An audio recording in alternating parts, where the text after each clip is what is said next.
So it's a Thursday evening and we've gone live as usual at our favorite time, our chai at 5 and together. And Pan is right here. And last week he decided that he's going to join a reading club.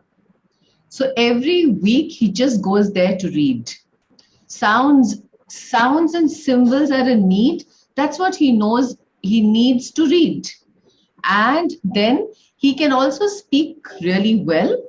Rhymes he can just narrate and simply tell. He can listen and blend and make words from sounds. That's what Pan can do really well. He can listen and blend and make words from sounds. He loves to have new words around.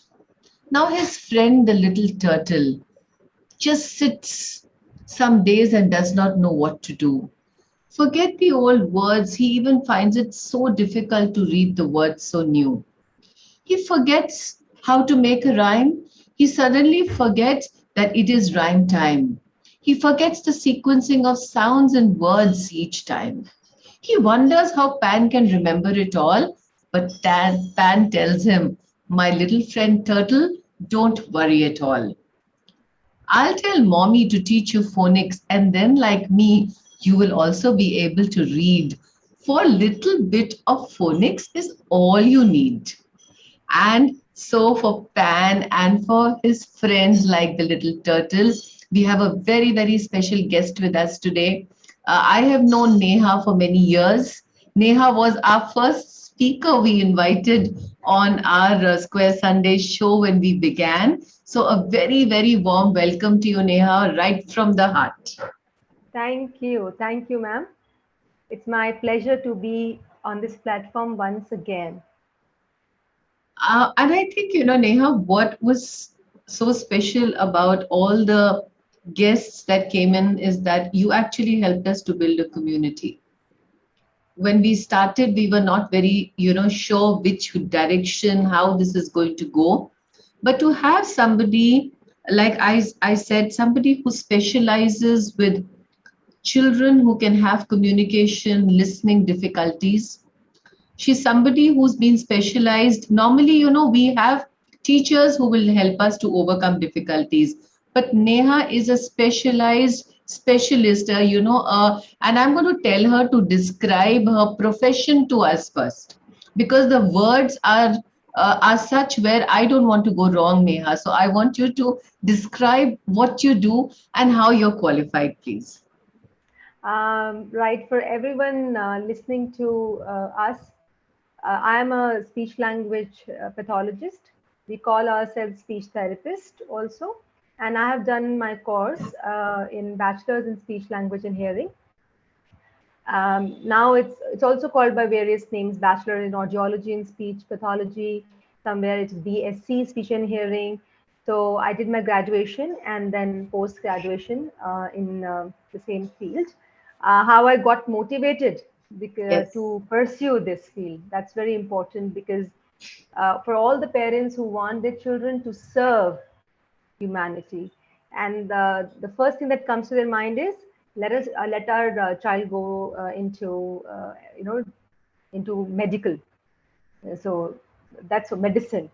I must tell you all that there are allied health sciences, the courses related to rehabilitation. They are much needed because we have the population suffering with disabilities and children with special needs. There's so many of them, and we are handful. We want more people who can help such children, who can help such people. And so motivate your children to go into lateral courses too. And especially our course is one such course that has amazing opportunities in India, abroad, and very, very satisfying. Very, very My God, satisfying. this is a perspective, Neha, we've been talking about inclusion, we've been talking about a lot of factors, even in, the last couple of months with the NEP and the whole structure changing. True. But unless we are going to have more people to help more People. people, how are we going to grow this whole thing? So I think that's why our conversation today becomes even more special, because it also gives us a perspective that even teachers who are looking at children with problems can actually understand and specialize, do courses. And of Yes, course, if the youth takes on this, it's going to be so wonderful, you know. so true. So behind you, I see Sacheta. It says to be aware. Can you please tell us a bit about that? Right. So, as I said, the prevalence rate and the incidence rate, in simple words, it's like the number of people who are suffering with disorders, and annually the increment in this population, it is alarming. The statistics like 6% to 12% of population, and especially to the school-going children have so many issues related to hearing, speech, and language. So when I did my course, even not after doing, while I was pursuing, I realized that the stakeholders that we keep talking about, they were just not aware of such disorders. We wanted their help, but we had to first make them aware. So why wait for them to come to us and then make them aware? So I decided that let's work on this thing. Let's work on prevention, primary prevention. Let's go out, meet people, do some nukkar nataks, do road shows. Just stand on the road and ask people to ask you questions so that you could create awareness. I went to various schools and targeted teachers and parents, general public. So I see in 2 decades, like it's my 20th year running after finishing my postgrad, I feel so many more professionals have joined hands in creating Yes. awareness. So Satetata began in my mind, it began in 97 and it came into existence, formal existence in 2018. But then I have been working, continuously from last 2 decades. Yes, and you know, I know this for sure because I know the kind of lack of acceptance. And Yeah. today, the reason why we are having this talk, you know, all the teachers and parents watching us is that first of all, we have to learn how to observe what is happening with the children. And secondly, we have to have acceptance that maybe they need some help, you know, rather than just ignoring it and getting so late that the child struggles. So I True, think very true. awareness of, you know, people like Neha existing is also very important for us. That, you know, these are professionals who are just a reach away, a call away, and they can take us step by step into helping our children. I think, Neha, that for me is a very important part of what we are going to talk and, you know, kind of do today. So the topic that we took was how phonics can actually, of course, there are many other things that can actually help children to understand, read language, but how would phonics be relevant in your, you know, experience? Very important question here, ma'am. See, children with, when we say language difficulties, we know oral language is there, written language is there. Now, all these things, they are interrelated, right? They're interwoven. So we have LSRW, and these skills develop continuously, right? So these skills are like literally interwoven. So a child having listening or speaking difficulties, those things will be manifested in reading or writing. Now, when we talk about the red flags for various reading problems, um, especially in grade first, 1, 2, you would find that children with reading problems have have difficulty with sound symbol correspondence. So, Yes. what does that indicate? It indicates that somewhere this particular skill is there's a deficit of this skill. It hasn't worked upon much. It hasn't developed enough, and this is something that needs to be worked upon explicitly, through structured approach. And there are studies that show that phonics, first of all, it is important for neurotypical children, children with regular needs, those who don't have special needs. So, but children who have special needs, delayed speech and language development, children who have delayed speech and language development, who start to talk late, and who start to follow instructions late. Now, such children will have problem with reading. So now when you see these red flags and you wonder, oh my God, this child is not talking, you know, like his peer group, and he has delayed development of language, it's a high risk that the child would have reading problem. So when you have such children, start to work on various components of language, phonics being one of them. So phonics along with phonological awareness, club them and then sequence them and start working. Very, very important, because that's one thing that children lack. Children with reading difficulties really lack. So, what I'm understanding of what Neha is telling us is that there are two ways to look at the way we see the development of children. So we talk about developmental indicators that at a particular child at particular age will have these five basic norm of development, right? So don't worry if you are overseeing that. For example, if a 3-year-old is only going to be able to sing and repeat rhymes, don't expect that child to blend and segment. So True, your true, red very flag is not reaction to a 3-year-old. Your red true. Yes. flag is when a 5-year-old cannot segment or blend. So Neha, it's very important when we are talking of phonics, perhaps also to talk about how teachers, especially teachers, need to be aware of the developmental indicators. How much Very at true. what level? So how Very true. important is that? See, so there are two types of parents we get to see. Parents who have read enough on Google, so they know the developmental milestones, but at the same time they expect their children to be at the forefront. They want their children to be achieving The everything forerunner. before time. So when you say if the child is like 12 to between 12 to 36 months, if the child is an early language user in this age bracket, 12 months to 36 months, that is 1 year to 3 years time, and the child is interested in print, the child is enjoying the storybooks, the child is interested in rhymes, repeating rhymes, identifying rhymes, the child is pretending to read, the child is doing all that, but parents say no, no, no, no, this child, we need to work on something more. That's where the first type of the parents, they go wrong. They're like, my goodness, we need to do more with the child. The second type of parents are those who have no idea, they don't know. So if the child is lagging behind or the child is doing fine, they don't know. No idea. That is the group, that's the kind of parents I really want them to know that uh, having more knowledge is still better than having no knowledge.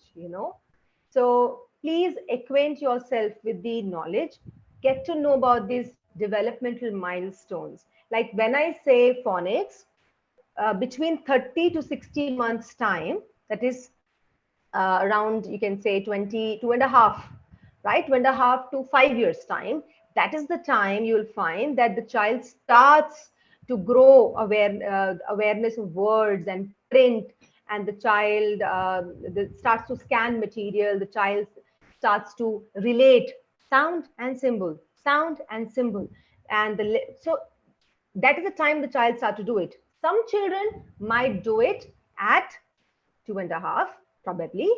Some might be able to do it at 3.5. And if your child is 3 years old, do not panic. If a child is 4 years old, still do not panic. Please go through the milestone, the developmental milestones, and let your child learn at his or her pace.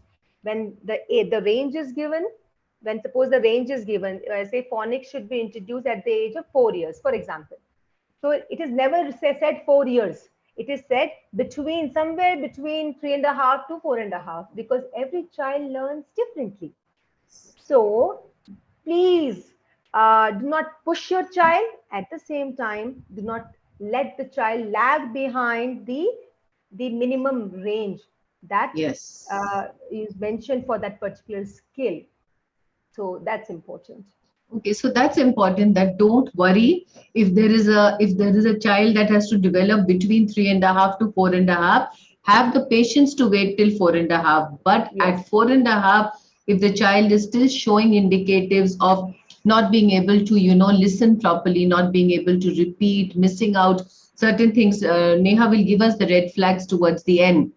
Then Yeah. you need to start looking at it really carefully, because once you do that, it really, really helps children at an earlier stage. Otherwise, Neha, so usually as a teacher, as a principal, as also a specialist dealing with so many children, usually when is the age when you actually catch that difficulty and say, oh my God, I wish we had got this a little earlier? Normally, when Uh, is it very visible? all right. It starts to show when the child is not able to rhyme. It is as early as, 2.5, 3 years old. That is the time the child is not able to rhyme. So rhyming is a part of phonological awareness skill. That is the time you can say, oh, that's one first indicator. Second would be the child is not able to, doesn't have a directionality that he has to read from left to right. Third would be, so approximately 3.5, we can have doubts about Start the having child, the, the oh, okay. probability of the child having problem in future.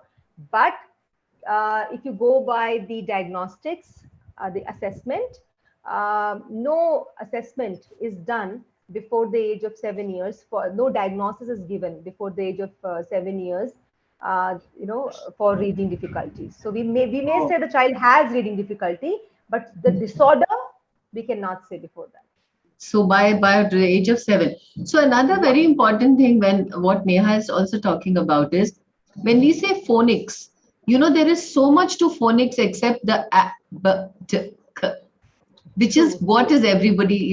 So what she's looking at and what she worried her was right now was the child can't do a basic rhyming: cat with a mat, bat with a sat, Yeah. Yes. a bag Yes. with a tag. This something as basic as that. And all that comes before teaching them this sound and symbol. So one of the True. critical errors we see schools making, Neha, is that they take them straight to the sound symbol association. They don't I take see them it for all the the time. readiness. And it bothers me so much that you see a 3-year-old just looking at it and saying, abacada, Yeah. and That's not sad. having an understanding of, like you said, the perceptual skills, left to right, top to bottom. Is the child able to follow a sequence? Is the child able to recognize the first sound, the middle sound? So can you just tell us all of this, that before all this happens, why is this so important? Why is the readiness so important? Right. Uh, See, with phonics, when we say, it's about listening to a sound and then associating that sound with the letter that you are saying. Now, for me to be able to associate a sound with that letter, I need to have various skills in place. First skill is I should know that this letter is different from other letter. So the discrimination should be there, visual discrimination, as well as if I hear What? per and I'm looking at p, so I should have discrimination in place, auditory discrimination, that per is As different well. from b. And then looking at p, written p, I should say, okay, so this p is different from b, and if it is different, how it is different. So all these things should be in place, right? So before we talk about phonics, the discrimination skill, listening, auditory discrimination skill, and why phonics? Okay, second question comes is, first thing is that we have discrimination skill in place and we need this discrimination, and this is an important part of readiness. Second, why are we actually teaching phonics? What do we want children to Yeah. do? We want them to read. And for reading, is phonics only needed? No. Reading basically is all about, it's all about literacy teaching to children. So there is a strong evidence demonstrating importance of phonics for literacy teaching in the early years. Okay, so early reading and spelling, if you want that to be smoother, we want phonics in place. And before introducing phonics, when we say readiness, we work a lot on the discrimination, on sounds, discrimination between sounds, the child's awareness of what is being said, how it is being said, how it is the different from that, how is the word bag different from tag, which two sounds are different, or all these skills, and they are part of phonological awareness skills.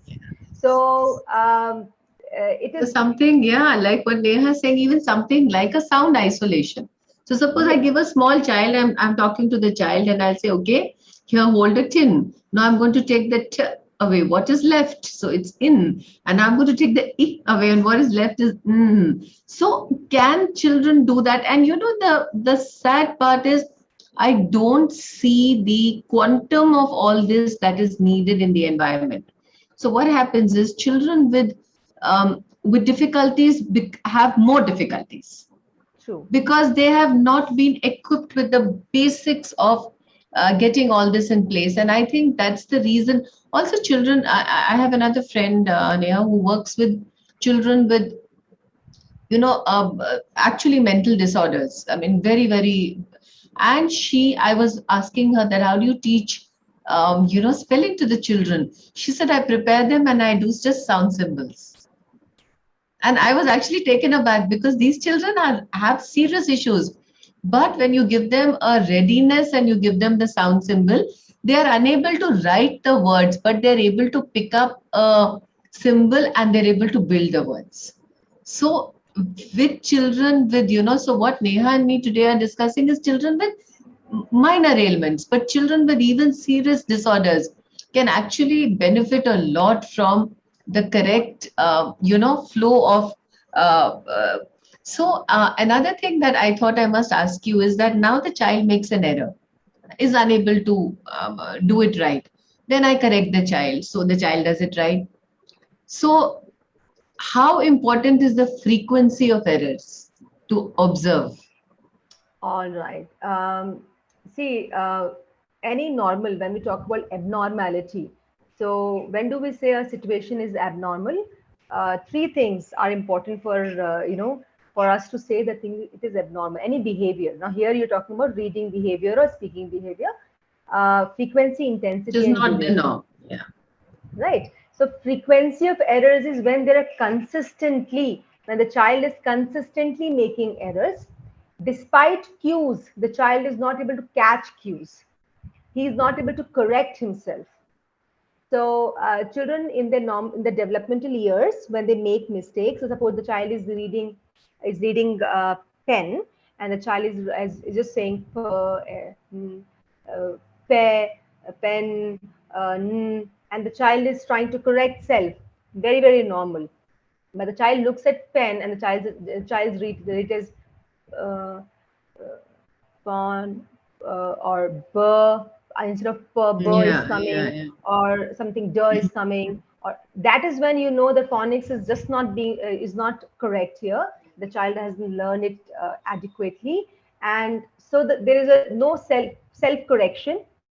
The attempts are not there, and consistency of error is is present. So the child is consistently making Okay. mistakes, yes, and is not able to read simple words. Even sight word reading becomes difficult for such children. So, at this point of time, I think it's very important for teachers and parents not to keep saying, why can't you understand? But to look at why can't this child understand? There is something the child is facing. So, acknowledging the fact that you have done your bit, the child is doing his or her bit, yet the child needs this extra, nurturing, extra effort, extra processes. That's where I also, Neha, now this is my 31st year into early years. And the one thing that I've always struggled with is asking a parent to reach out to a specialist. I think we should talk a bit about that. This is one of the things which I have observed. Do you observe it too? Talk about it. So many times I feel I wish, looking at a parent, where were you? Why didn't you, approach anyone? Why didn't you come to me earlier? We must understand that every child learns differently, fine. but we cannot overlook some difficulties, thinking these difficulties will be overcome by with age, and the child will outgrow them. Consultation at first doubt is mandatory, is recommended by me. So if you have a doubt, it may not be there, the problem might not be there. But if you Yeah. have a doubt, reach out to a consultant. The way you reach out to a dentist for pain in tooth, and you know it is there. So since you suffer, you go and you reach out to a dentist.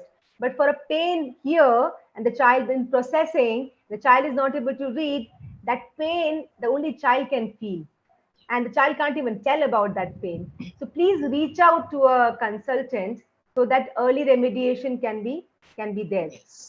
Maximum, the worst, what will happen? The consultant might say, okay, the child is showing some problems with reading. These are the remedial measures you must take. This is what is going to happen. Yeah. And Yeah, and the good picture will be when the consultant says, "Don't you worry, he is in his developmental years. He will overcome. There's nothing much to worry about. But I'm glad you came on time." So there's no harm in reaching out to a yes, consultant. I in fact remember this, there was this friend of mine, and her daughter would, and my daughter would read a lot of books. So every time this child came, the child would pick up books and then she would just push them away. So I used to watch it quite regularly. And one day I told her, I said that, have you got this checked out? She does pick up the book, and then what is this anger that, suddenly we see the spurt coming. And we noticed it consistently. And then we realized that this child wants to read but is unable to read even at the age of this was about almost 9, 10 years old. And that's Oh, the time this little one was taken to, somebody who they consulted. The school had a person.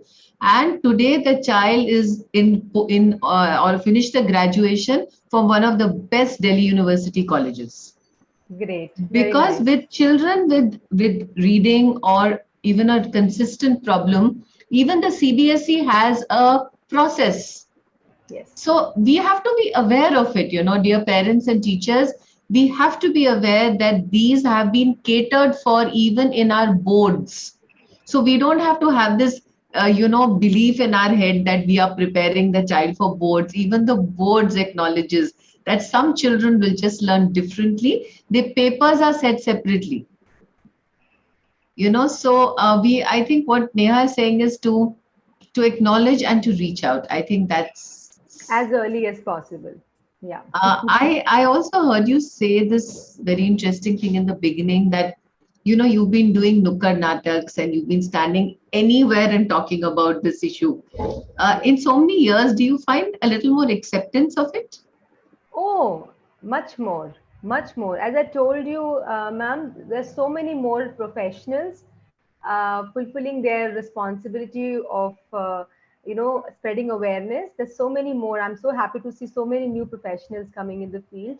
I definitely see more acceptance. First of all, more awareness about communication disorders. Secondly, more acceptance is there. So it's a great scene to see. When I um, compare what it was like and what it is now, it's very heartening to see It's the. heartening to see. Yeah. And also, Yeah. I think a lot of schools are starting to work on it very Yes. consciously now. True. Very There true. is Anya, there's one thing I'm going to ask you. The last 2 years have been very tough for early years children. Yes. Uh, we all hope they come back soon. But these gaps that we are going to see, uh, maybe you could just give us a list of, issues that we should watch out for from of different age groups, like the kind you sent us. That if these are there, maybe these are activities that you can do, because in the present circumstances the children are just stuck at home.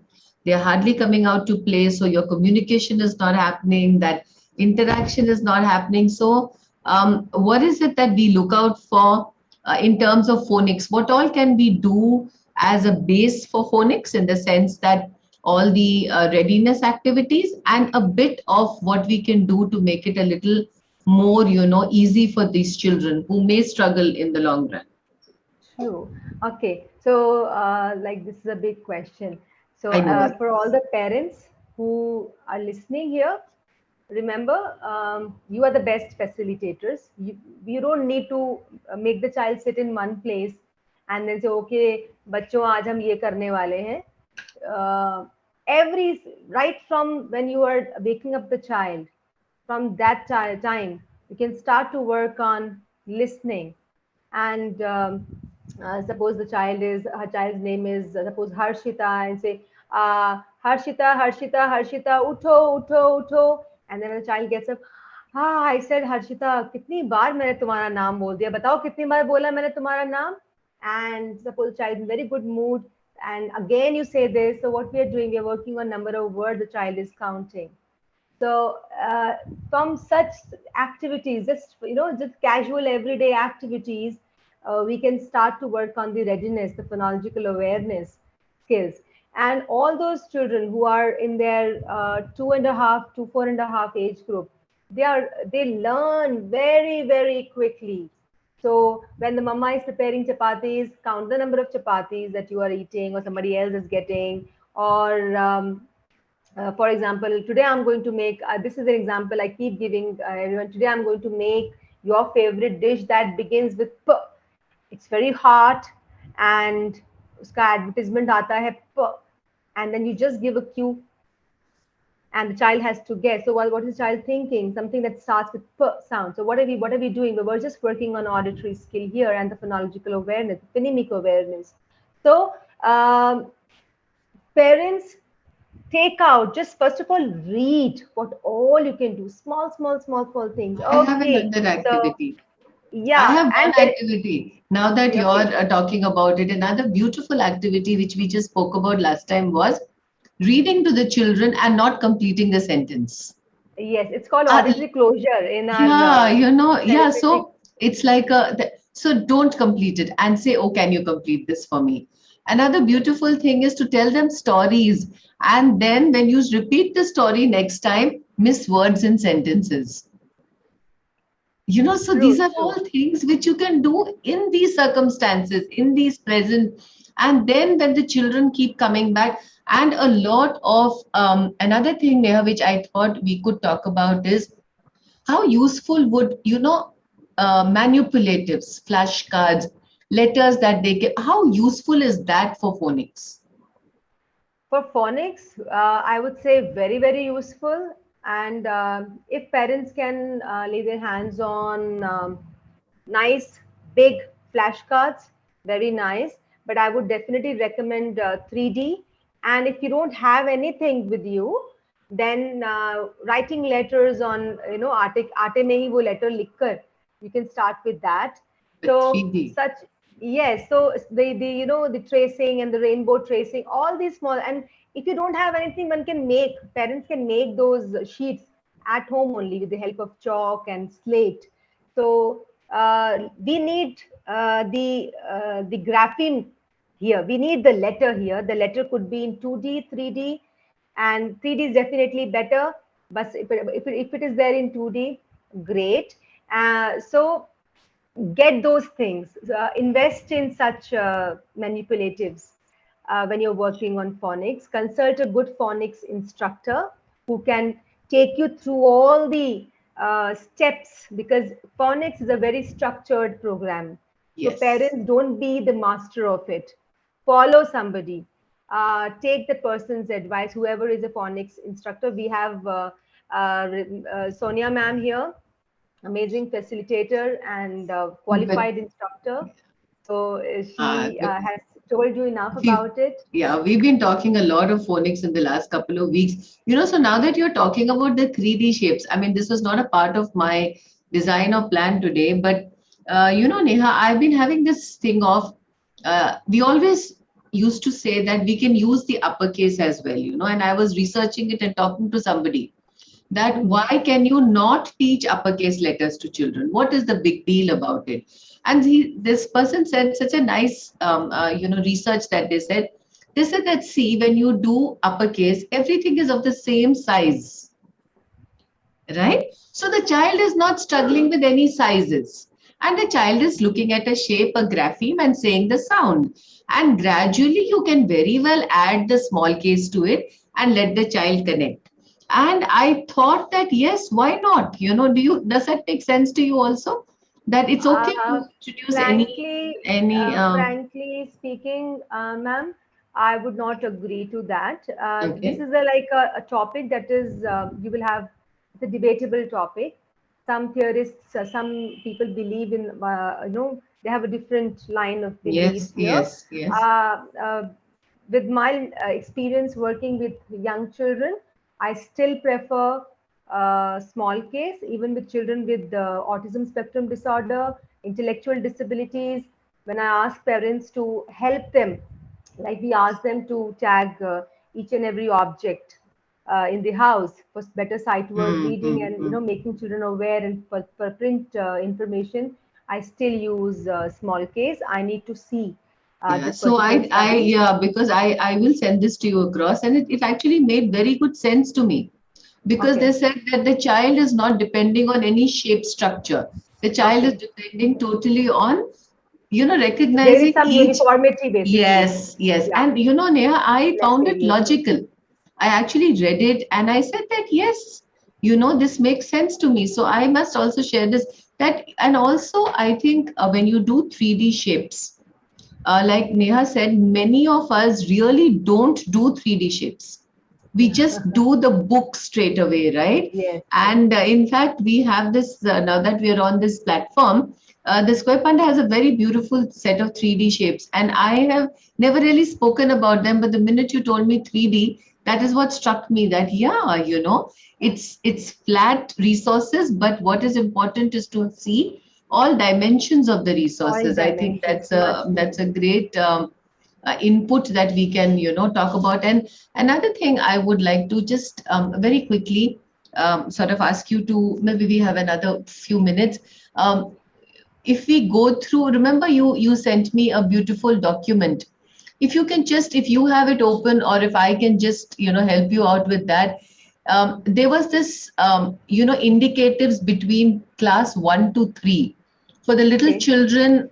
They are basics, but class 1 to 3, if they are those indicators which you can read out, because that's the stage now that's going to be worrying, because when they come back to school, if they have these issues, it's going to be really difficult for the teachers. So do you have that document with you? If there is I a just, reference, yeah, wait, 2 minutes. we could just go through it with the parents. And also when we do our consolidating session for the Yeah, phonics, I'm going to put that up, so that I classes got 1 it to open. 3, the grade 1 to 3, Neha, if you could Yeah. just go pointwise on that, it would be really Yes, nice. it's very important. In fact, all the parents must listen to it, but again, with caution. With every point that is being discussed, don't apply that point to your child. Yes, This is necessarily. grade 1 to 3. So if your child is in grade 1, uh, there was many skills the child will not be able to perform. So don't worry about that. First thing is difficulty with phonics. So the child has problem with sound and symbol. So you show the child a letter and then you say which sound does it make, and the child is struggling with Yeah, the sound. So that is one thing. That is in grade 1. I suggest if the child is in class 1 and the child is not able to do it, practice it more. despite he or she being learning all this language from last 3 years, nursery, LKG, Yeah, UKG, yeah, and still not be able to do in class 1, then only it shouldn't be that the child has come from village and then you want to show the child English letter and the yeah, child is not able to say the yeah. sound. So please be careful about that. Okay. Confusion between letters that look alike. So here we talk about the spatial awareness and the orientation, the readiness Yes. activities. So here the child is not able to make out how is b different from d, how these two sounds look different, and how these two letters look different, or p or b or w and m. So h and n and all these similar Yeah, yeah, looking similar letters. looking. Yeah, if they are an issue. And also, Yes. when you're saying them slow and you're saying them fast. So the first step is when you go slow and they pick it up. And then you should be able to say two, three of them in a in a line, and they should be able to identify. So I think it's a good exercise for everybody watching. Okay, so we'll Yes. go to the third point. Third would be when the child is having problem with similar sounds. Like here, just take Hindi Varnamala in your, just keep Hindi Varnamala in your mind. The first sound of every row getting being confused with the third sound, or the third sound is being confused with the Yeah, first sound of each row. So even if g you, and yeah, k. or even in phonics, if you take, if you don't, have an association with the Varnmala, and you just look at the sounds per se, and even sounds of the vowels, the a, e, I, o, Yeah, similar sounds. that could be also a, so practice it. Let there be a good, like she said, the auditory discrimination. Let that be really practiced. Okay, so the next one. Yeah, here I would like to add a point. Children who have problem in speaking these sounds, they have articulation errors. So instead of d, they say t, or instead of they say v. So such children who have problem with speaking these sounds, they will have problem in writing these sounds. Before And writing, they reading will have problem with reading these sounds. So it's a it's a strong indicator. indicator. Fourth is difficulty remembering common sight words. I told you, children are just not able to remember the sight words. So the Kelvinator or Samsung or whatever is being written on the Just fridge, basic and things the, here. yeah, the basic things. Problems segmenting words into sounds. So if a word is given and they're not able to break Break down it the up. word Yeah. in simple sounds. Difficulty blending sounds to make word, joining the sounds to make Yeah. word. And it's a great exercise that you parents can do at home. Asking somebody's going to come today, and very favorite sister of yours is going to come today. Who is she? Who is she? Her name is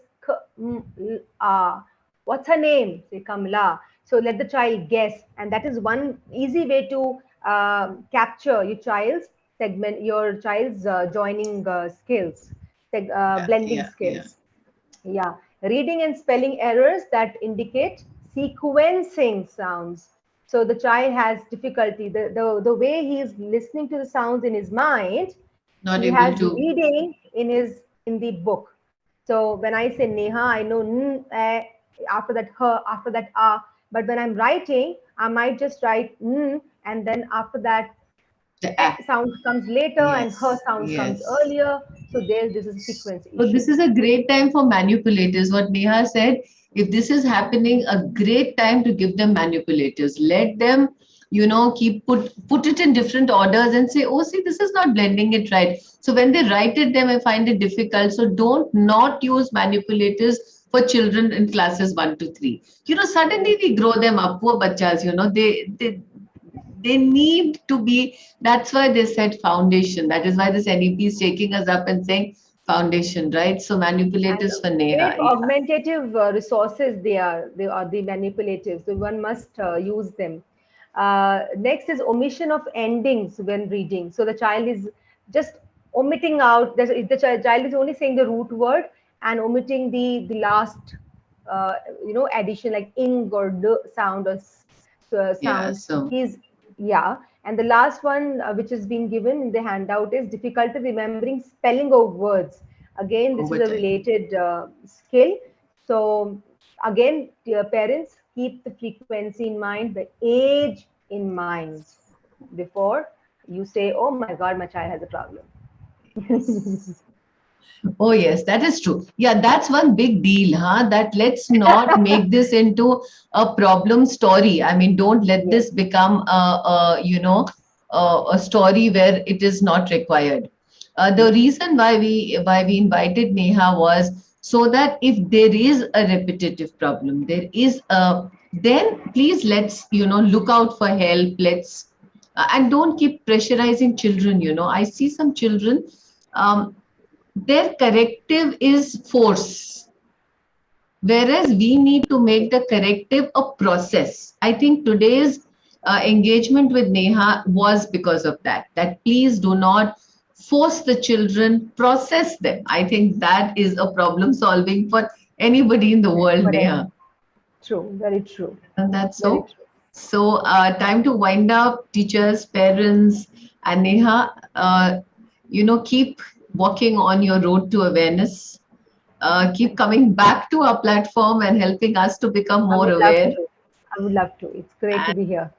thank you so very much. Thank you, and we'll see you all Thanks, next everyone. week. Bye bye. Square, square, panda.